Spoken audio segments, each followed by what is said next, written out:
एक बार एक गांव में एक साधु रहता था जो भगवान पर बहुत विश्वास रखता था। ये बार वह साधु पेड़ के नीचे बैठा था और भगवान को याद कर रहा था तो अचानक वहां बाढ़ आ गई। चारों तरफ पानी ही पानी। सब लोग अपने आप को बचने के लिए ऊपर पहाड़ की तरफ भागने लगे। उनमें से एक आदमी देखा कि इस हालत में भी साधु जी भगवान की तपस्या कर रहे हैं। वो सोचा कि ये अपने आप को बचने के लिए कहीं जा क्यों नहीं रहे हैं, तो उसे साधु से बोला, अरे आप कहीं जा क्यों नहीं रहे हो, आप भी मेरे साथ ऊपर पहाड़ की तरफ चलो, नहीं तो डूब जाओगे।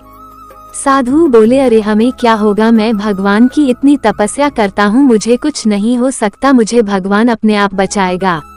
धीरे धीरे पानी साधु के कमर तक आ गया। अब लोग वहां से नाव लेकर निकलने लगे तो उनमें से एक ने साधु से कहा, अरे पानी आपके कमर तक आ गया है, आप हमारे साथ चलो। तो साधु ने कहा कि नहीं नहीं, भगवान मुझे अपने आप बचाएगा, और वह नाव वाला भी वहां से निकल गया। कुछ देर बाद पानी इतना बढ़ गया कि साधु के सर तक पहुंच गया और अब लोगों को बचने के लिए हेलीकॉप्टर निकलने लगे।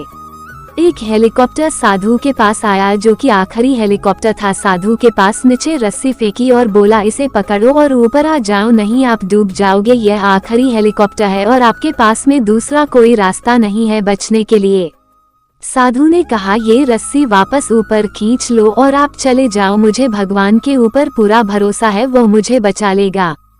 पानी काफी ऊपर आ गया, पेड़ डूब गया और साधु की भी डूबने से मौत हो गई। मरने के बाद साधु भगवान के पास गया और बोला, हे भगवान, मैंने पूरी जिंदगी आपकी तपस्या की, मेरा सारा जीवन आपकी आराधना करने में लगा दिया, फिर भी इतने भरोसे के साथ इंतजार किया कि तुम मुझे बचने आओगे, लेकिन वहाँ मेरी डूबकर मौत हो गई और तुम नहीं आए, ऐसा क्यों?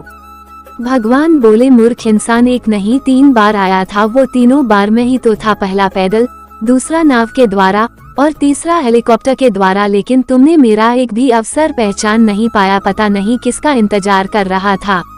इस तरह से जिंदगी में हमें ऊपर वाला बहुत से मौके देता रहता है, लेकिन हम सब उस मौके को ठुकरा कर पता नहीं किस चीज का इंतजार कर रहे होते हैं कि वो होगा तभी मैं करूँगा, और इस बात पर अड़े रहने से एक वक्त के बाद वो मौका हाथ से निकल जाता है और हम कुछ नहीं कर पाते हैं। तो किसी भी अच्छे समय का